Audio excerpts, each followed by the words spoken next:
Hello dear students, welcome to Kotputlila education. आज हम बात करने वाले हैं आपके पेपर के बारे में। आरयूनेट का पेपर है जो कि किस तरीके से सॉल्यूशन करना है आपको कम टाइम में, किस तरीके से कौन सा सब्जेक्ट पहले करना है, कौन सा बाद में करना है, जिससे आपको अच्छे मार्क्स और साथ ही में आपको जो आपके क्वेश्चन है जो छूट जाते हैं। बहुत बार हमें सुनने में भी आता है, स्टूडेंट कहते हैं कि हमने ये वाले क्वेश्चन छोड़ दिए या हमें समझ में नहीं आया कि कौन सा करेक्ट आंसर था। तो इन सभी के लिए आज हम एक वीडियो लेके आए हैं जिसके थ्रू आपको बहुत हेल्प मिलने वाली है कि किस तरीके से आप अपना पेपर सॉल्व कर सकते हो।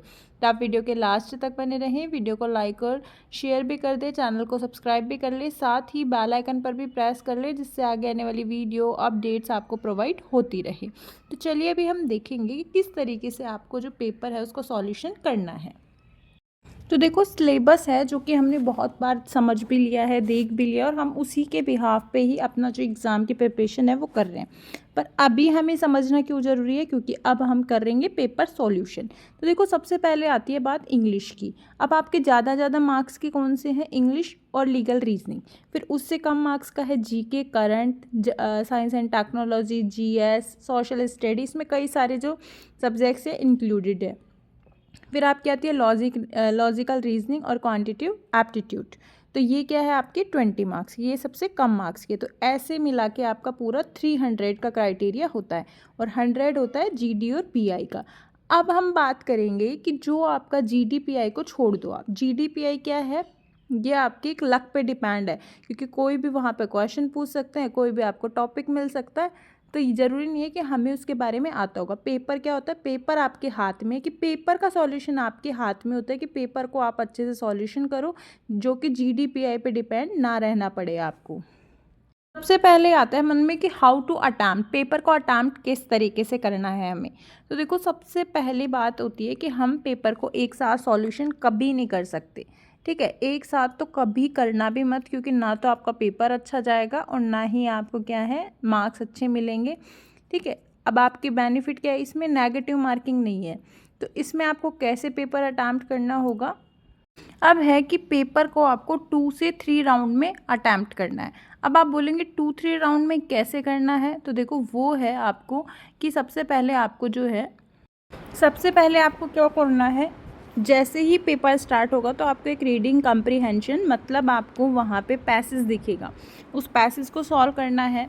ठीक है, क्योंकि ये बहुत एक इजी वे में आपका जो पेपर है वो भी पूरा सॉल्व हो जाएगा और आपको जो दिमाग है, मतलब हम बोलते हैं कि माइंड बहुत ज़्यादा ख़राब हो गया, ये वाला क्वेश्चन नहीं आया, ठीक है, उसके चक्कर में हमारे बाकी भी क्वेश्चंस नहीं हुए, तो उनको आपको छोड़ना है। ठीक है, सबसे पहले रीडिंग कम्प्रीहेंशन, उसके बाद आपको लीगल मैक्सिम करना है। अब आप बोलेंगे ये क्यों करना है? तो देखो, रीडिंग कम्प्रीहेंशन में आपके आंसर है जो सेम उस पैसेज में लिखे होते हैं, तो सिर्फ थोड़ा माइंड आपको लगाना होता है। उसके बाद लीगल मैक्सिम्स, वर्ड्स वगैरह हैं ये जो, इसमें क्या है, एग्जिट आपको वहाँ पे ऊपर लाइन लिखी होगी और जो आपके ऑब्जेक्टिव टाइप क्वेश्चंस रहते हैं इसमें, तो सेम आपको उसका आंसर होगा, तो वो तुरंत पता लग जाता है। और इनमें क्या है, ज़्यादा टाइम नहीं लगता, क्योंकि अगर हमें इसका आंसर आता है तो हमें तुरंत पता लग जाता है। ज़्यादा टाइम नहीं देना, सिर्फ आपको क्या करना है, देख लेना है कि आ रहा है या नहीं आ रहा। ठीक है, और तुरंत आपको उसको जो उसका सॉल्यूशन है वो तुरंत आपको OMR शीट पे करना है। उसको जो भी आपका OMR शीट देते हैं उसमें आपको उसका आंसर फिल करना है। ठीक है, ये आपको ध्यान रखना, जो भी आपको आंसर आता है वो तुरंत आपको OMR शीट पे मैच करके और अच्छे से बिल्कुल माइंड सेट करके और फिर आपको जो है उस पर देना है अपना आंसर। अब क्या करना है, कुछ स्टूडेंट ऐसे रहेंगे कि जो करंट अफेयर है वो बिल्कुल लास्ट टाइम पे जो है बिल्कुल रट्टाफिकेशन करके जाएंगे। ठीक है, तो आपको क्या करना है, ये जैसे ये दोनों चीज़ सॉल्व कर लो, उसके बाद जस्ट आपको करंट अफेयर जीके वाला पोर्शन उठाना है और आपको सॉल्व करना है। ठीक है, करंट अफेयर में आपको 15 मिनट्स लगने चाहिए, जिसमें आपको करंट अफेयर भी हो जाए, जीके भी हो जाए और जीएस भी हो जाए, आपकी सोशल स्टडी आ रहा है तो वो भी हो जाए।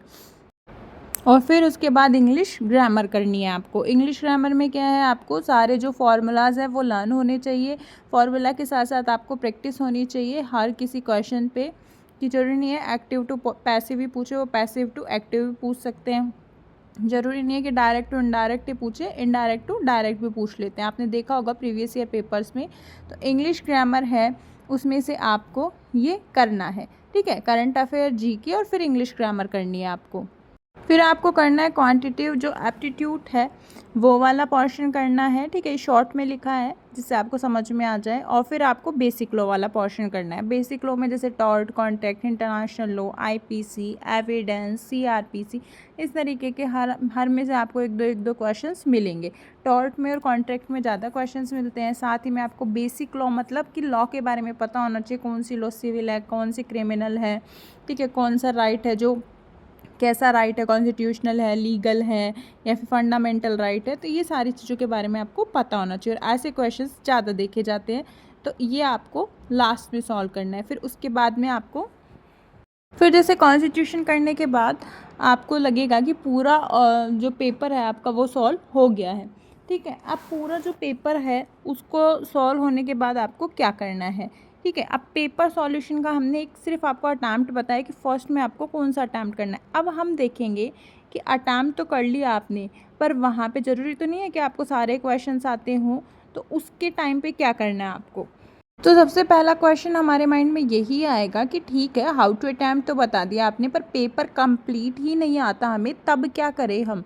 तो देखो, सबसे फर्स्ट जो आपको एक तरीका है कि जो आपका पेपर है जो कि पूरा सही सही सॉल्व हो, ठीक है, मतलब पूरा सही का मतलब 99% है जो कि आपका पेपर जो सही सॉल्व हो, उसमें आपको क्या करना है। सबसे पहले आपको क्या करना होता है पेपर में, ऑब्जेक्टिव टाइप ऑप्शंस होते हैं आपके सामने 4, ठीक है। तो अब मान लो आपने क्वेश्चन पढ़ा और आपको उसका आंसर समझ में नहीं आ रहा, तो आपको क्या करना है, उन 3 वाले जो ऑब्जेक्टिव टाइप है, मतलब जो 4 दे रखे हैं आपके सामने, और आपको कन्फ्यूज़न है कि ए आएगा या सी आएगा या डी आएगा, तो इस तरीके से आपको क्या करना है, उन जो आपको ऑब्जेक्टिव टाइप जो ऑप्शंस है उनसे क्वेश्चंस करने हैं कि क्या ये इसमें फिट बैठ रहा है, वो कहाँ पे बैठता है। एग्जाम्पल 4 देखते हैं हम।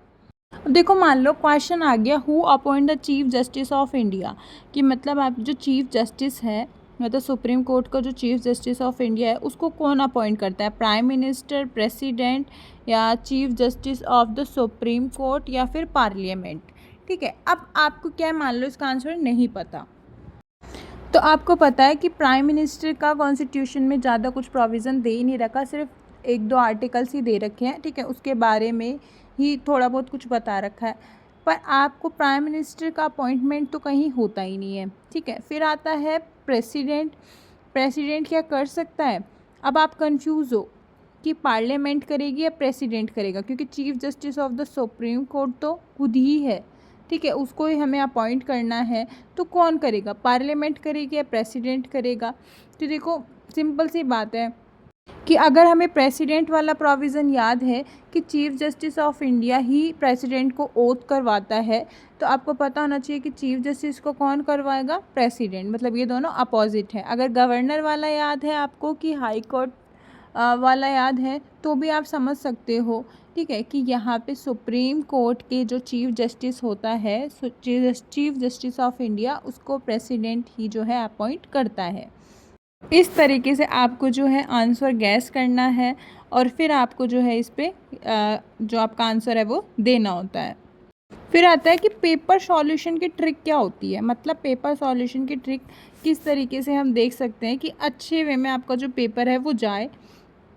कंप्लीट पेपर आपको रीड नहीं करना है, ठीक है, क्योंकि कई बार क्या होता है कि हमारे जैसे पेपर हाथ में आता है, हम पेपर कंप्लीट रीड कर लेते हैं और फिर ये लगता है कि हाँ हमें ये भी आता है, ये भी आता है, फिर जब करते हैं तब हमें जो उसका आंसर है वो याद नहीं रह पाता। तो इसलिए पेपर रीड नहीं करना है। जैसे आपको बताया है जिस ट्रिक से, वैसे ही आपको पेपर है अटैम्प्ट करना है। जो क्वेश्चंस पहले करने हैं उसको तभी रीड करना, और जो जिसका आंसर कर रहे हो सिर्फ वही रीड करो।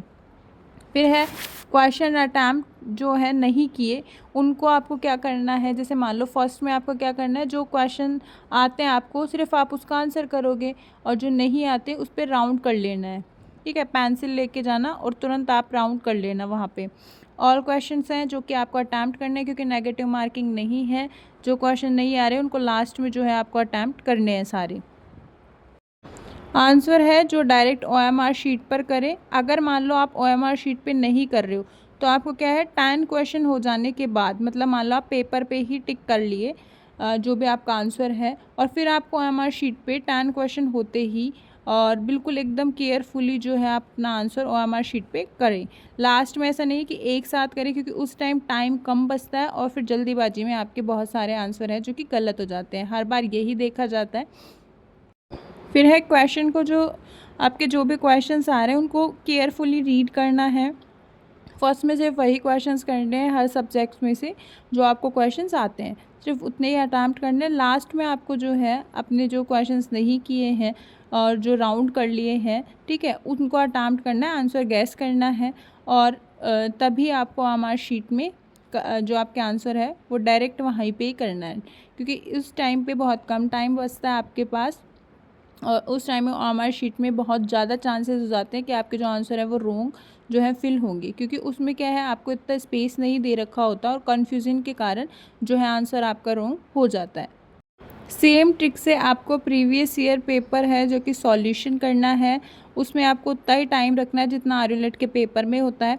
तो उससे क्या है, आपको पता लग जाएगा कि आप कितने टाइम पे ये पेपर जो है सॉल्व कर सकते हो इस ट्रिक से, और कितना आपको बेनिफिट रहेगा। तो उससे क्या है, आपका जो एक हैबिट पड़ जाएगी आपको कि किस तरीके से आपका जो पेपर है वो आएगा, और आप जो इस वाला जो 2024 का पेपर है वो भी इजी वे में जो है सॉल्व कर सकते हो। तो आगे भी ऐसी अपडेट्स के लिए आप हमारे चैनल के साथ बने रहिए।